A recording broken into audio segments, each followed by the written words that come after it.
cosplaying Lan from Full Metal Alchemist, and this is the first of 4 parts on creating her cosplay. I've cosplayed a handful of other Full Metal characters before, like Riza Hawkeye, Lust, Winry, and I did General Olivier as well since I had the military uniform. But I've always wanted to cosplay Lan since I think she's got the most interesting character design, and the automail would be a good challenge for me cosplay-wise.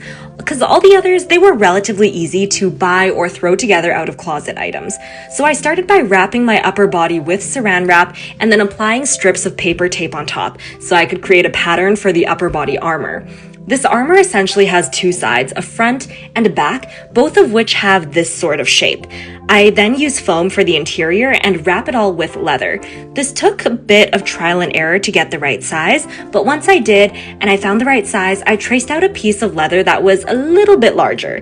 To do this, I like the technique where I tape together a few pencils or a pen, and then I trace along the edge of the pattern to add a seam allowance. Then I cut out the leather and added little notches along the sides, so once my foam goes onto the leather, then I could flip up the leather every centimeter or so, and then it would go around it so there's a clean edge. Then I had to dye my leather. Since the leather was brown, I took out my big dye pot, filled it up with water, and then I added some eye dye poly in black.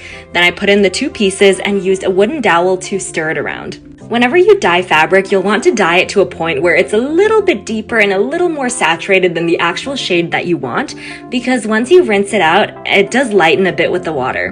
Then I let the leather fully air dry, and then it was time to apply some contact cement onto both the wrong side of the leather and the foam. Once you apply the layer of contact cement, allow it to dry until it's tacky, then you have the challenging task of placing it onto the correct spot and then folding all of the edges over so the edges are clean. Then I measured out the sides where I would put the little dots and put holes in them. Then I threaded some stretchy fabric through so that I could wear it a bit like a corset, though it was much more comfortable. I did also add some details like the trim, and in the next videos I'm going to show you how I made her mask and her very iconic automail arm, because I did want to do the point where after she loses her arm.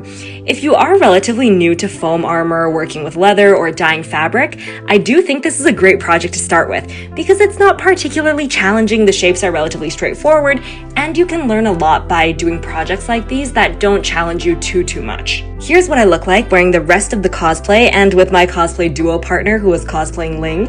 We actually had a great day this convention because so many people recognized our outfits because they like Full Metal, but they hardly ever see these characters cosplayed.